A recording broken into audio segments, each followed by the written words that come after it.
Assalamualaikum warahmatullahi wabarakatuh. Alhamdulillah, alhamdulillahilladzi an'amana bi ni'matil iman wal islam. Wassalatu wassalamu ala rasulillah salam sayyidina wa maulana Muhammadin afdhalil khalqi wa khairil anam wa ala alihi wa ashabihi alladziina kanudumi fil zalam. Amma ba'd. Yang sama-sama kita muliakan dan kita hormati Al-Mukarram Bapak Haji Badru bin Al-Mukarram Al-Marhum Haji Mustafa, para guru-guru hadir, di antaranya Ustaz Haji Agus, Ustaz Abdul Salam, Ustaz Safruddin, betul ya? Dan juga Ustaz Ahmad Ji, temennya Jampang. Pitung, oh Pitung iya kali. Ya. Dan semuanya undangan yang saya muliakan, bapak-bapak, ibu-ibu, dan remaja sekalian.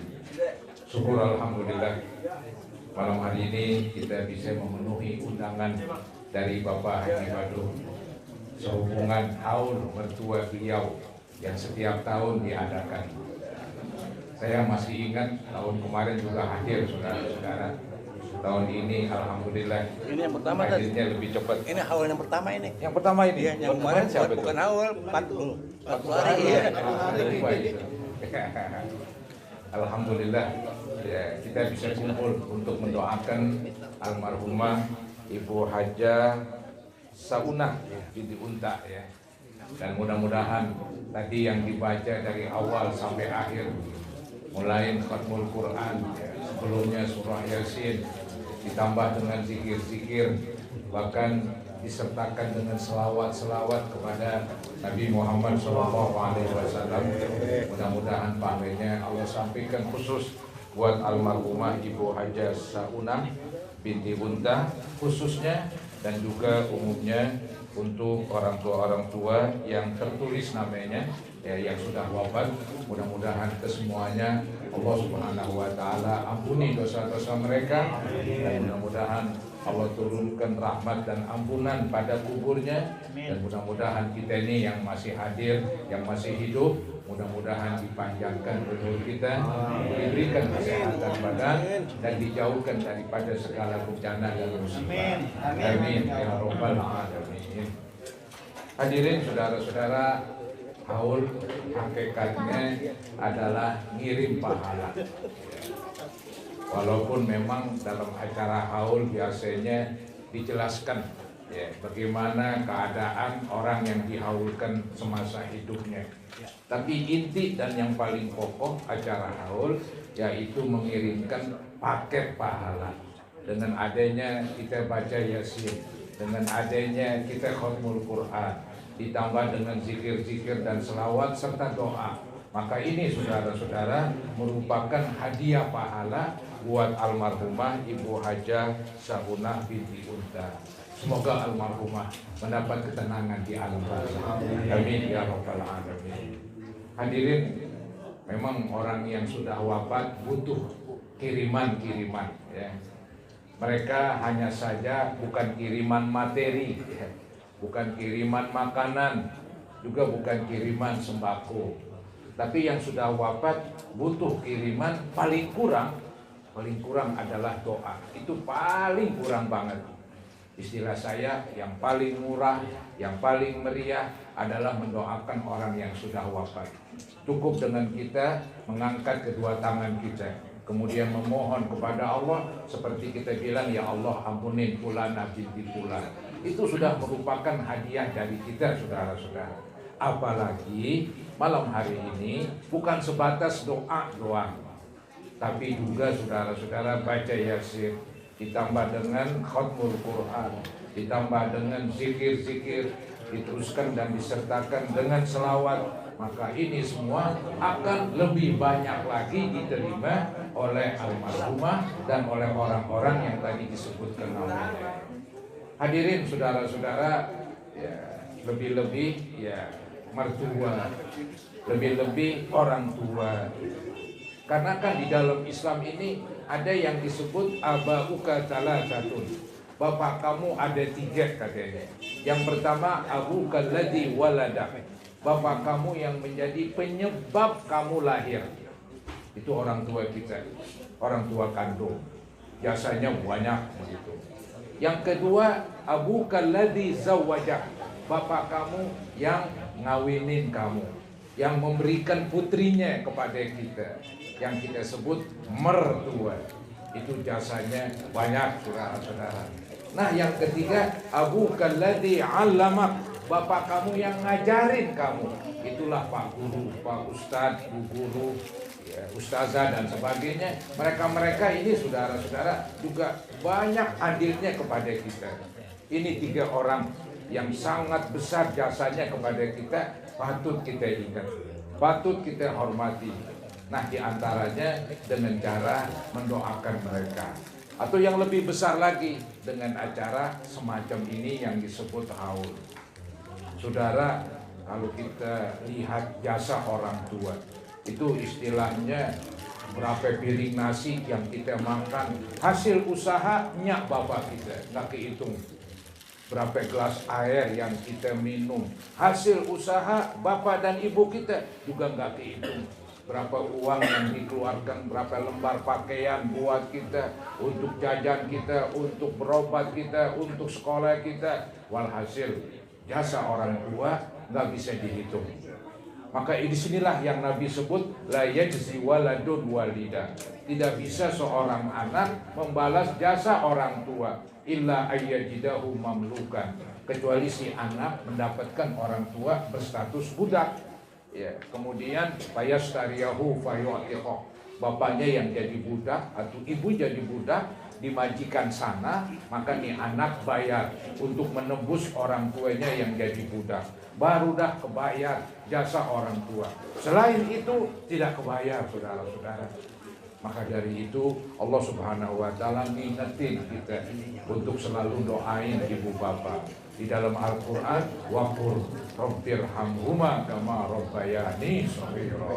Artinya doakanlah kepada orang tua kamu ya, dengan harapan supaya mereka disayangi oleh Allah sebagaimana dulu mereka menyayangi kita sekalian. Diingatkan oleh Allah. Lebih-lebih di dalam hadis ya, banyak banget itu hadis-hadis yang menerangkan bahwa orang tua, saudara-saudara, jasanya begitu banyak, nggak bisa diukur dengan meteran, nggak bisa dihitung dengan kalkulator, nggak bisa ditimbang dengan timbangan. Saking banyaknya tuh jasa orang tua, sehingga Allah Subhanahu wa taala memerintahkan kita untuk mendoakan. Karena doa yang paling gampang, yang paling murah. Siapapun bisa doa. Walaupun dia punya duit, walaupun tidak punya duit, dia bisa berdoa. Ya. Nah, inilah saudara-saudara cara yang gampang, yaitu mendoakan. Lebih-lebih misalnya kita buat acara haul, buat orang tua kita, itu lebih berbobot lagi. Ya, jadi kita nggak merasa cukup doain orang tua sendirian atau seluruh anak-anak, tapi kita libatkan, kita tambah dengan tetangga, dengan ustadz, dengan semuanya tuh yang hadir diundang, maka itu akan lebih besar lagi peluang pahala yang diterima oleh orang yang kita haulkan. Jadi saudara-saudara, begitulah anak yang berbakti kepada kedua orang tua, nggak melupakan orang tua, karena kita ini jadi orang dengan sebab orang tua, dengan sebab ibu dan bapak. Ya. Yang hebatnya saudara-saudara tuh orang tua sayangnya itu sepanjang jalan sama kita. Ya. Artinya selama orang tua masih hidup, selama itulah disayang kepada anaknya. Mungkin yang belum punya anak nggak ngerasain kali. Nanti kalau kita udah punya anak, itu memang sudah diprogram oleh Allah bahwa anak itu ame anak, saudara-saudara. Walaupun maaf kali ya, ada bangor banget nih anak kali. Ya, kadang-kadang tuh orang tua nggak tega, ya, nggak tega saudara-saudara. Ingin memberi dan memberi, itulah potret orang tua yang sayangnya tidak terbatas. Tapi kalau anak sayangnya katanya sepanjang gala. Ya gala buat budak-budak layangan paling berapa meter, Kayak segitulah sayangnya tuh anak kepada orang tua. Tapi agama Islam gak mengajarin begitu. Wahai anak, tetap berbakti kepada orang tua walaupun tuh orang tua sudah wafat. Apalagi dia masih hidup. Anggaplah orang tua sudah wafat, tetap kita berbakti. Caranya ya semacam ini nih. Berbakti kepada orang tua yang sudah wafat itu kan pernah ditanyakan oleh salah seorang sahabat Nabi kepada Nabi Muhammad SAW. Di dalam hadisnya yang berbunyi, hal baqiya min birri abawayya syai'un abarruhuma bihi ba'da mautihima.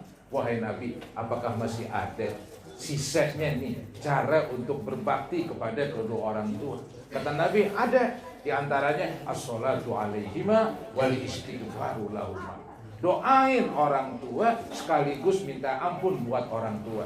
Satu paket, saudara-saudara. Ya, doain, ya isinya pasti minta ampun. Dengan doa yang biasa kita baca. Gak usah repot-repot itu yang anak-anak TK diajarin. Dan pada hafal semuanya, yaitu doa Rabbifirli wali walidayya warhamhuma kama rabbayani shaghira. Hadirin, doa ini dari anak adalah doa yang manjur, doa yang mujarab. Bahkan doa ini saudara-saudara yang ditonjolkan oleh Nabi Muhammad SAW ketika beliau menjelaskan bahwa tidak sampai katanya orang memberikan kepada yang telah meninggal kecuali ada 3 begitu. Ya. Nah itu diantaranya apa dikatakan waladin solihin yad'ulah, anak yang mendoakan orang tua. Padahal siapapun bisa mendoakan selama yang mendoakan orang Islam dan yang didoakan orang Islam semuanya sampai saudara-saudara. Tapi Nabi tonjolin, ya dikatakan kan apa waladin solihin yad'ulah, anak yang soleh yang mendoakan. Bahkan kata para ulama kalimat soleh ini diartiin bukan soleh yang kita kenal, tapi soleh di sini artinya orang Muslim. Ya. Jadi yang penting doa dari seorang Muslim, walaupun mungkin dia bangor-bangor kali, ataupun mungkin lagunya jelek, tapi dia kadang-kadang berdoa, Rabbifirli wali walidayya warhamhuma kama rabbayani shaghira. Tetap sampai saudara-saudara. Nggak mesti anak yang lempeng banget kayak Ali begitu. Enggak, saudara-saudara. Ya syukur-syukur sih begitu. Anggaplah bengkok-bengkok sedikit, dia berdoa, tetap aja Allah dengerin. Allah terima doanya.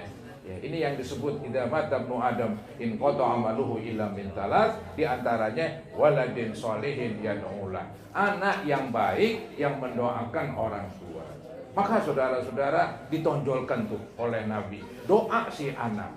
Padahal doa guru, doa teman, doa siapapun selama yang didoakan orang Islam, yang mendoakan orang Islam, maka doanya diterima. Tapi anaklah yang ditonjolin. Ini mungkin saudara-saudara karena ya Allah ingin semacam memberikan balasan kepada orang tua. Orang tua dulu kan capek ngurusin anak, ya, bukan main, pikiran, tubuhnya, badannya, hartanya buat anaknya begitu. Capek dia ngurusin, lebih-lebih dikala anak sakit, semuanya kalang kabut saudara-saudara begitu. Nah untuk itulah Allah nggak kecewain. Wahai orang tua, ya, kata Allah, saya suruh nih anak kamu mendoakan. Dan doa anak kamu mujarab begitu. Doa anak kamu manjur. Sehingga ada hadis menekankan innar rajula la turfa'u darajatuhu fil jannah istighfari waladi. Seorang bapak diangkat kedudukannya, seorang ibu diangkat kedudukannya dengan sebab doa dari anaknya. Begitu hebat saudara-saudara ya. Begitu mulia doa anak buat orang tua. Karena tadi saya bilang orang tua ini tidak dikecewakan oleh Allah.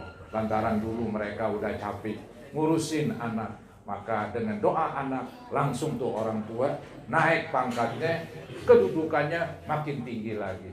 Jadi saudara-saudara, orang tua jasanya banyak, baik bapak ataupun ibu. Cuman kalau ibu lebih-lebih lagi, ya, ibu lebih-lebih lagi begitu.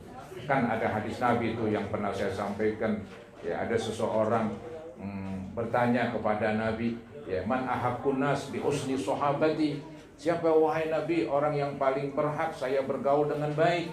Kata Nabi, ibu kamu. Siapa lagi? Tetap jawaban kedua ibu kamu. Masih kurang, nanya lagi siapa lagi? Tetap jawaban ketiga ibu kamu. Baru dah yang keempat bapak kamu. Di sini ibu disebut 3 kali, bapak disebut sekali. Karena memang apa yang dialami, apa yang diderita oleh ibu lebih berat dibandingkan oleh bapak. Sebagai contoh, waktu hamil dia berat, membawa kita dalam kandungannya 9 bulan ke sana kemari. Waktu melahirkan itu antara nyawa, itu antara hidup dan mati. Taruhannya nyawa, saudara-saudara. Setelah keluar dia nyusuin. Malam-malam, tengah malam dia bangun. Anaknya buang air besar, anaknya buang air kecil, dia bangun. Adapun bapaknya ataupun suaminya ini saudara-saudara yang ngorok dah. Ngadep mana tuh, ngadep ngulon kalian begitu. Ya. Jadi memang menonjol sekali ibu itu.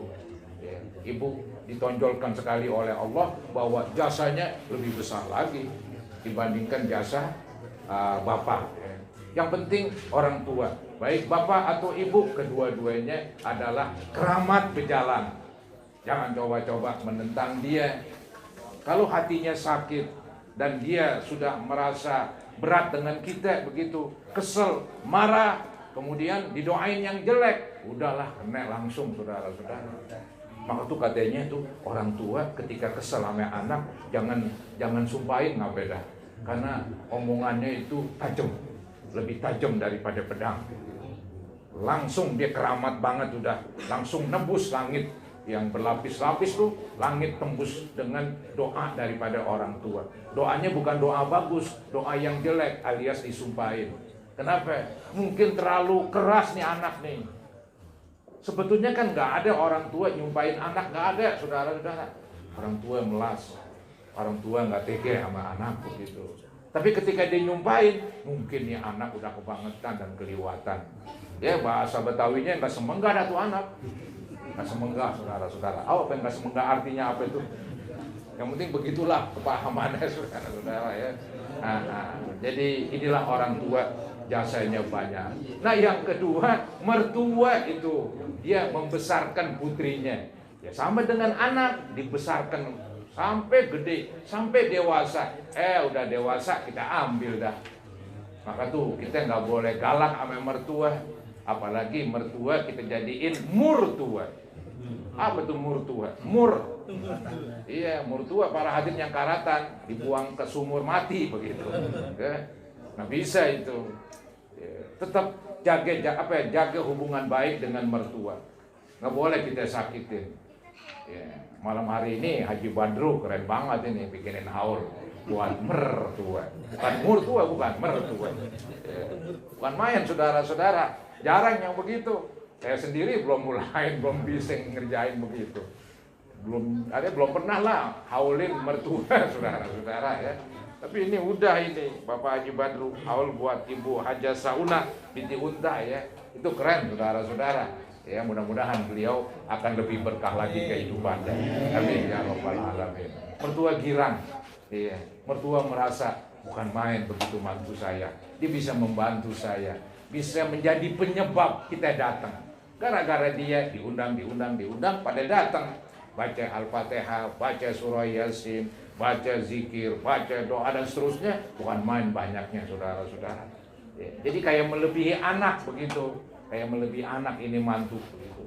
Itu yang hebat saudara-saudara.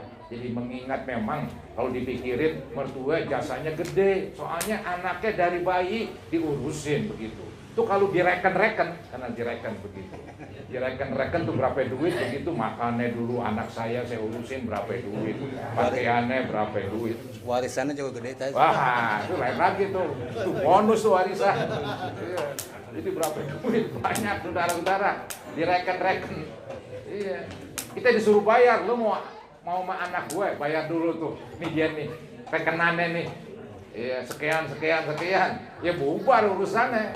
Laki-laki nggak kuat para hadirin. Tapi mertua kita nggak begitu.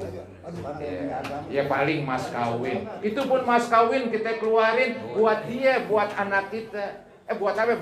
Buat istri kita, maaf. Bukan buat mertua. Bukan buat mertua. Mas kawin adalah buat istri.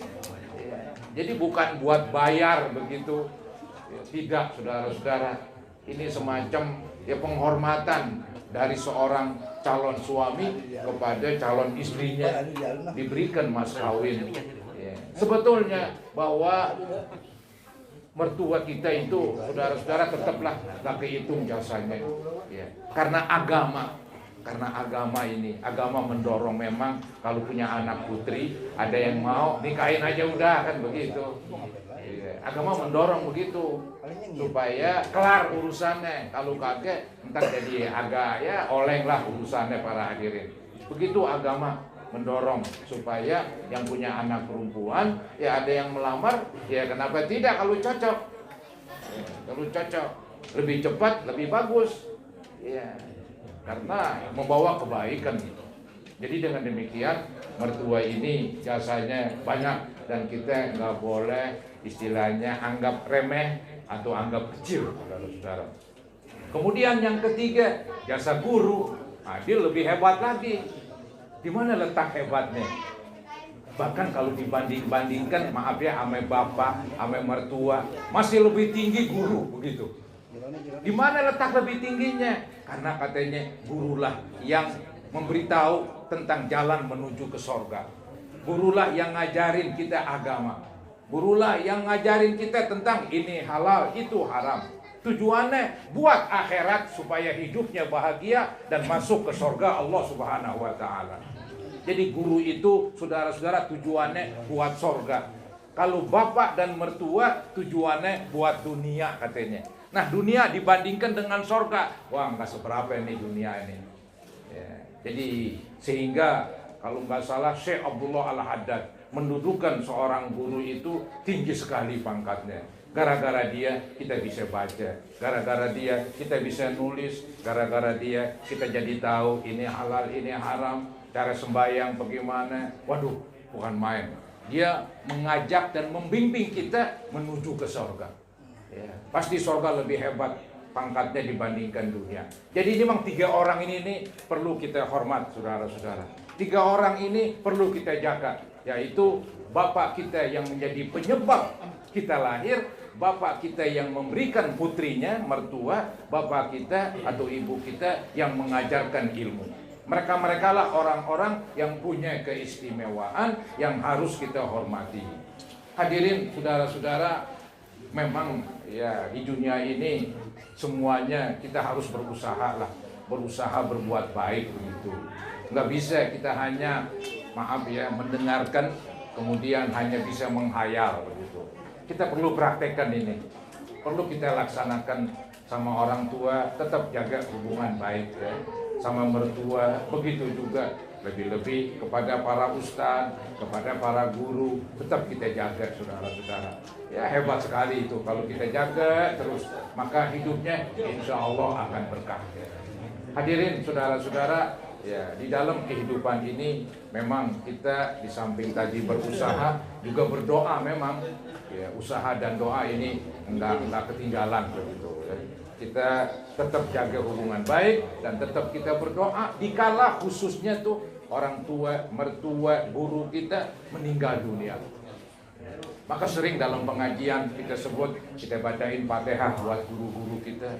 Ya kita nggak sebut banyak banget itu. Mulai guru kita dari di SD misalnya, ya, atau di TK kali begitu. Mereka itu jasanya banyak. Kalau mereka meninggal, ya kita doakan mereka, kita kirimin pahala. Begitu juga para mertua, lebih-lebih yaitu orang tua. Jadi mereka lah yang selalu kita ingat dalam suasana-suasana kumpul. Kita bacakan, kita kirimin pahala. Begitu indah saudara-saudara kehidupan. Ya mudah-mudahan Allah Subhanahu wa taala selalu membimbing kita ini sebagai anak menjadi anak yang solihin, menjadi anak yang solehat, dan mudah-mudahan kita menjadi mantu yang baik-baik sehingga membahagiakan mertua kita dan menjadi murid yang baik juga membahagiakan guru-guru kita. Amin ya mujibas sa'ilin.